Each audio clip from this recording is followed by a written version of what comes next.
جب آن دی floor of the house میاں شہباز شریف صاحب نے، پرائم منسٹر آف پاکستان نے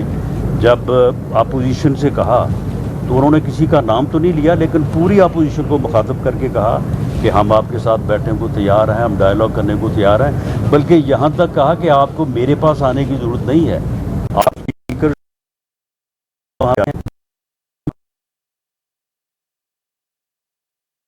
اور جمہوری رویہ کیا ہو سکتا ہے۔ اچھا رانا صاحب یہ بتائیے گا کہ دونوں ایوانوں میں اپوزیشن لیڈر کو جو ہے ناامزد کر دیا گیا ہے، تو کیا سمجھتے ہیں کہ کس طرح سیاسی استحکام آئے گا جب ایم پی ایز بھی نہل ہو رہے ہیں، اسی طرح اپوزیشن لیڈر بھی جو ہے وہ سیاسی بنیادوں پہ نہیں ہے، کریمنل کیسز ہے، اور وہ کریمنل کیسز جو ہے وہ 2 سال سے چلتے آ رہے ہیں، اور اگر کسی نے احساس بھی نہیں کیا تو پھر اس کو کانسیکوینسز تو فیس کرتے تھے، اور اگر 2 سال بعد جو ہے وہ عدالتوں سے فیصلے ہوئے ہیں، اور یہ کیسز جو ہے یا تو کوئی کہے کہ 9 مئی جب نہیں ہوا تھا،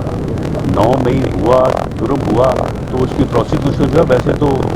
پوری دنیا میں تو یہ رواج ہے کہ 2-3 ماہ میں ہو جاتی ہے، لیکن ہمارے یہاں پہ سال لگ جاتے ہیں، اس لیے لوگ اس چیز کو بھول جاتے ہیں۔ یہ فیصلے جو ہیں، یہ پروسیکیوشن جو ہے، ویسے تو پوری دنیا میں تو یہ رواج ہے کہ 2-3 ماہ میں ہو جاتی ہے، لیکن ہمارے یہاں پہ سال لگ جاتے ہیں، اس لیے لوگ اس چیز کو بھول جاتے ہیں۔ یہ فیصلے جو ہیں یہ عدالتی فیصلے ہیں، اور جو مقدمات اس وقت درج ہوئے تھے ان کے فیصلے۔ سر سینیٹر منتخب ہو کے پرانا پورٹ فولیو سنبھالیں گے یا کوئی نئی ذمہ داریاں؟ دیکھیں، ذمہ داری تو وہی اس وقت بھی کر رہے ہیں جو پارٹی کی طرف سے اور پارٹی کی گورنمنٹ کی طرف سے جو ہے وہ دی گئی ہے، وہ سینٹ میں ہو یا سینٹ میں نہ ہو یا اسمبلی میں ہو یا نہ ہو، وہ ذمہ داری تو ہمیشہ جب اپوزیشن میں تھے وہ بھی نبھائی ہے، اور اب بھی انشاءاللہ تعالیٰ یہ بتائیے گا کہ مافیاز کی بات ہو رہی ہے، شافیہ کی بات ہو رہی ہے، بیوروکریسی کے حوالے سے 50 صاحب بڑا جو ہے وہ اس حوالے سے درخت حقیقت بات بیان کر رہے ہیں، تو آپ سمجھتے ہیں کہ وہی بیوروکریسی ہے جو کہ پنجاب میں اس وقت 200 روپے تک چینی بھی دستیاب نہیں ہے اور آٹا بھی مہنگا ہو چکا ہے، تو کیا خیال ہے کہ اس پہ کس کی ناکامی ہے، سیاسی حکومت کی یا بیوروکریسی؟ دیکھیں اس میں وہ کہتے ہیں نا کہ بات تو سچ ہے مگر بات ہے رسوائی کی۔ دیکھیں کوئی بھی طبقہ ایسا نہیں ہے، وہ سیاستدان ہوں، وہ صحافی ہوں، وہ بیوروکریسی ہو، وہ کوئی بھی اور طبقہ ہو، تاجر ہو، بزنس مین ہو، تو وہاں پہ اچھے اور برے لوگ تو ہوتے ہیں، تو برے لوگوں کی بنیاد کے اوپر سب کو آپ برا نہیں کہہ سکتے۔ بیوروکریسی میں بہت اچھے لوگ بھی ہیں،